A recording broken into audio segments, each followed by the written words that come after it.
Petugas pemadam kebakaran yang berada di lokasi berupaya untuk memanjat ke lantai 2, namun terhambat oleh terali besi yang terpasang. Petugas akhirnya dapat masuk di lantai 2 setelah memotong terali besi tersebut. Petugas pemadam kebakaran akhirnya dapat memadamkan kobaran api 1 jam kemudian. Lansia berusia 71 tahun yang bekerja di rumah tersebut ditemukan tewas terbakar di lantai 2.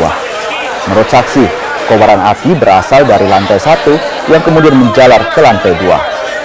Polisi dari sektor Manggala masih menyelidiki penyebab kebakaran yang berada di Perumnas Antang Blok 8 Kota Makassar ini. Tadi itu pos Antang dengan pos Manggala dengan respon time 3 menit, jadi 3 menit sampai ke lokasi.